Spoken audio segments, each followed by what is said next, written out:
Hello and welcome to Moments of Sublime Perfection, a show where we will look at games that for the most part are not good, and yet they somehow manage to have one feature that it can be qualified as being perfect, something that they do so well that it boggles the mind often as to how they managed it.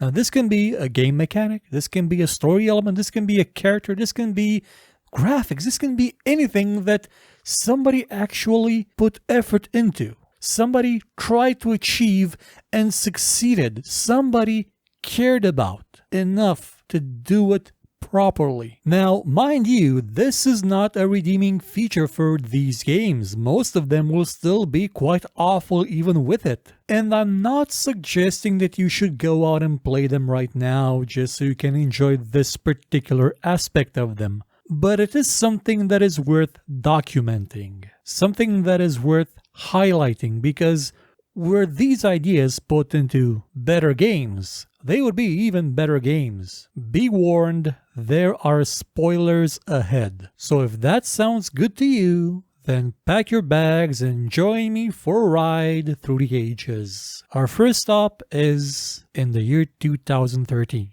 When we got a game entitled The Bureau, XCOM Declassified, a much maligned game that attempted to bridge a gap between shooters and turn-based tactics games, and didn't really quite succeed. It wanted to be Mass Effect and XCOM at the same time, and succeeded in being neither. A long-delayed and much revamped version of a initially first-person shooter that looked like it could be a BioShock take on the XCOM universe. One to which people were not really warm towards, some shouting betrayal, and in some ways being right. So soon after this game was announced, 2K Games revealed a Firaxis-made turn-based tactics XCOM game, and this one, The Bureau, seemingly vanished, only to emerge later on as a third-person shooter.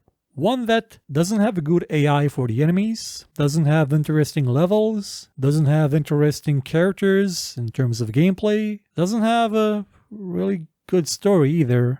It doesn't have a lot of things in its favor, but it does have one thing that it does absolutely sublimely perfect. And that is the entire setup of why you are playing it. Most games take this for granted. It's not something we think about anymore. When you're playing a game, you are the character. Yes, you may be seeing the world from a camera behind them, but you are them.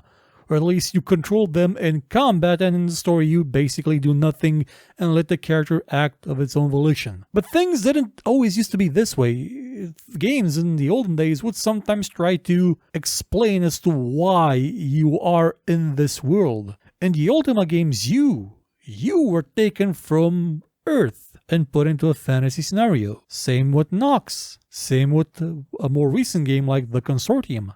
Games tried to explain why you are as an observer and a participant in this world. Why you are controlling these characters. How you are controlling them.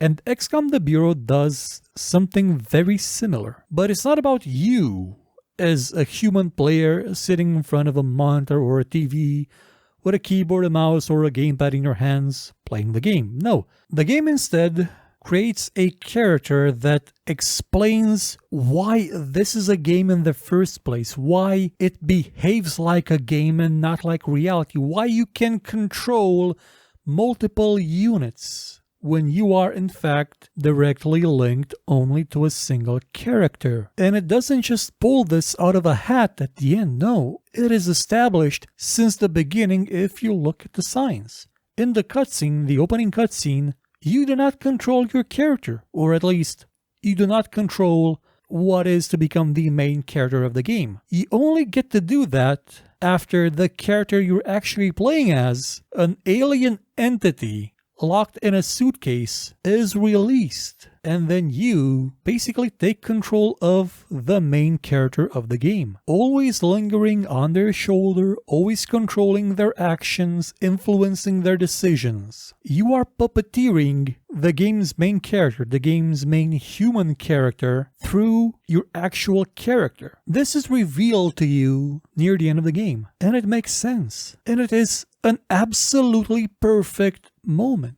And what then transpires is great because the character you've been mind controlling basically attempts to break free of you. You the player and you the character that has inhabited him. It is by far the best thing in the game. It is a twist that, while it does not make the arduous journey getting there seem any more pleasant, it does at least grant you a sense of satisfaction that you dredged through all that sewer muck, all that crap, all that horridness to get to something that is actually good. A blending of gameplay and story and character that you do not really see all that often in video games at all. And the fact that it was here in this forgotten relic of a company's attempt to turn a tactics game into a shooter is simply miraculous. It is akin to shoveling a mountain of manure and finding gold beneath it. Mind you, not a lot of gold.